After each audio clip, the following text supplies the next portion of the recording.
the FIA issued a technical directive in the week leading up to the Grand Prix, explaining that the measures that they aimed to introduce, it turned out, to tackle the problem of porpoising. And unsurprisingly, Mercedes Toto Wolff, unsurprisingly because the Mercedes is the one that's been so affected performance-wise, was pretty impressed and happy. And less impressed, we might say, was Christian Horner, because of course the Red Bull cars seem to be doing rather well. And at the end of the weekend, Mattia Binotto of Ferrari has said, well, anyway, the technical directive isn't supposed to be a change of regulations, only a clarification, and so on and so forth. Luckily, we've got Alex Jung here to talk to us about what on earth they are talking about. I have no idea. No.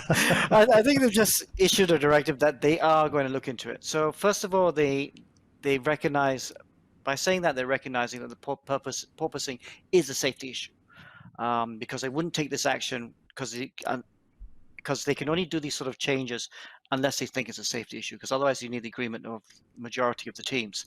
But first of all, they need to define how much is too much. So they're going to have to go and do some. This is not something. This is not a work of a moment. They're going to study this. They're going to see how much the frequency is, and try and determine what is a safe frequency that is not going to damage your drivers and cause them lasting damage. And once they define that, I think they'll say you must be under that frequency, and maybe they might introduce some technical changes on the floor or something to try and stop it. Maybe stays or something. We don't know yet, but definitely the intention is to try and work on something. It does feel a little bit unfair from one perspective that the FIA seem to be, altering, changing, modifying, Bob, the regulations to assist, well, all the teams bar maybe the top two. What's your view?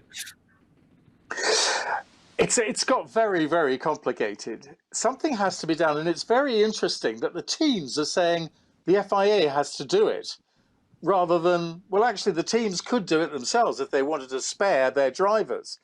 And at one point you have Toto Wolff saying, yes, we have to look after our drivers, particularly when we saw Lewis getting out of the car after Azerbaijan. On the other hand, you have Franz Tost at the other end of the field, if you like, saying, if they don't like it, they can go home and do something else, go gardening or something.